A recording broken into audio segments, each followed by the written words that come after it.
પૂરપાટ ઝડપથી પાણી વહેતા થઈ ગયા। વાહન ચાલકો અને રાહદારીઓ અટવાઈ પડે એવી સ્થિતિ સર્જાઈ। જોકે ધરતીપુત્રોના ચહેરા એકદમ ખીલી ઉઠ્યા। સૌરાષ્ટ્રના અનેક વિસ્તારમાં બુધવારે પણ મેઘરાજાએ જોરદાર જમાવટ કરી નાખી। દ્વારકાના ગ્રામ્ય વિસ્તારમાં લાલુકામાં ધોધમાર વરસાદ વરસ્યો। ઉપરાંત ભાડથરમાં પણ સ્થાનિક નાની નદીઓ ગાંડીતુર બની ગઈ। લાલપરદા, ધતુરિયા, રાજપરા, કાનપર શેરડી, ગોલણ શેરડી, કનકપર, કેશોદ, જૂનાગઢ, વિજાલપુર સહિતના ગામમાં ધોધમાર વરસાદ વરસ્યો। અહીં જોરદાર વરસાદથી વોકડામાં જોરદાર પૂર જોવા મળ્યું। ખેતરો પણ પાણીથી તરબોળ જોવા મળ્યા।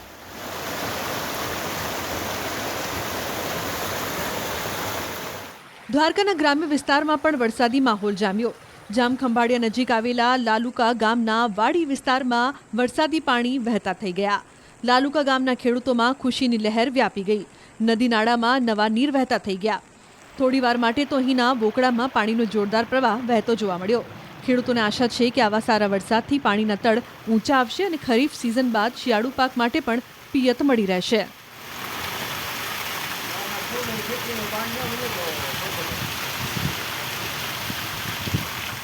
ભાણવડના કાટકોલા ગામમાં પણ ધોધમાર વરસાદ વરસ્યો। આસપાસના ગામોમાં પણ વરસાદી માહોલ જામ્યો। ખેતરોમાંથી પાણી બહાર નીકળીને રસ્તા પર વહેતા જોવા મળ્યા। બોટાદ શહેરમાં ધોધમાર વરસાદ વરસ્યો, જેના કારણે Paliyad road, station road, tower road સહિતના વિસ્તારમાં જળબંબાકારની સ્થિતિ સર્જાઈ। મુખ્ય માર્ગ પર ધોધમાર વરસાદ પડતા પાણી ફરી વળ્યા। શહેરીજનોને બફારાથી રાહત મળી તો ખેડૂતોના હૈયે પણ ઠંડક પ્રસરી।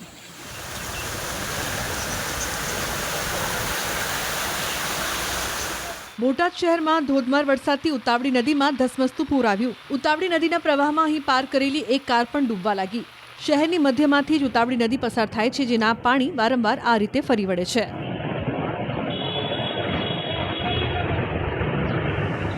જૂનાગઢના ઘેડ પંથકમાં હજુ પણ જળબંબાકારની સ્થિતિ છે। માણાવદર, કેશોદ, જૂનાગઢ, વંથલી પંથકમાં મંગળવારે ફરીથી સારો વરસાદ થતાં ઓજત નદીમાં નવા નીરની આવક થઈ। પરિણામ એ આવ્યું કે ઘેડ વિસ્તારમાં પાણીનો પ્રવાહ વધતો ગયો। ગયા વર્ષની જેમ બામણાસા ગામનો પાળો તૂટ્યો, જેના કારણે પૂરના પાણી ખેતરોમાં ફરી વળ્યા। નદીના કાંઠા પર માટી અને થેલીઓ નાખીને પાળો બનાવાયો હતો। આથી પાળો તૂટતા નદીના પાણી ખેતરોમાં ઘૂસી ગયા હતા।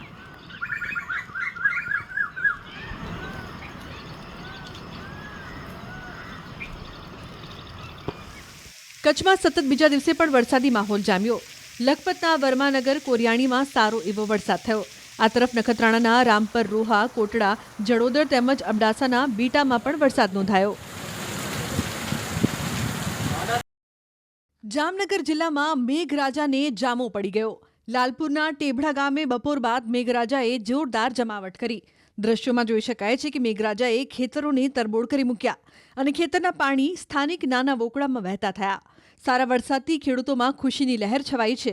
અહીં મગફળીનું મોટા પ્રમાણમાં વાવેતર છે, જેના માટે આ વરસાદ જોરદાર આશીર્વાદરૂપ છે। મગફળી માટે આ વરસાદ કાચા સોના સમાન હોવાનું સ્થાનિક ખેડૂત જેસાભાઈ ગોજિયાએ જણાવ્યું।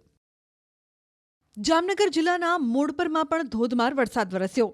મોડપર તથા આસપાસના ગ્રામ્ય વિસ્તારમાં સાંબેલાધાર વરસાદ વરસ્યો, જેના કારણે ઠેર ઠેર જળબંબાકાર સર્જાયું। ખેતર અને રસ્તા પર સ્થળ ત્યાં જળની સ્થિતિ જોવા મળી। દ્રશ્યોમાં જોઈ શકાય છે કે સારા વરસાદથી અહીંની નદીમાં નવા નીરની આવક થઈ। નદી બે કાંઠે વહેતી થતાં ખેડૂતો ખુશખુશાલ થયા। નદીમાં પાણી આવતા અહીં પાણીના તળ ઊંચા આવશે અને ખેડૂતોને ફાયદો થશે। જામજોધપુરના કેટલાક ગામોમાં સારો વરસાદ વરસ્યો। ભૂપત, આંબરડીમાં વરસાદ ઓછો અને પૂર વધુ જોવા મળ્યું, કારણ કે ઉપરવાસમાં સારો વરસાદ વરસ્યો। જામ આંબરડીમાં સારા વરસાદથી નદીમાં પૂર આવ્યું।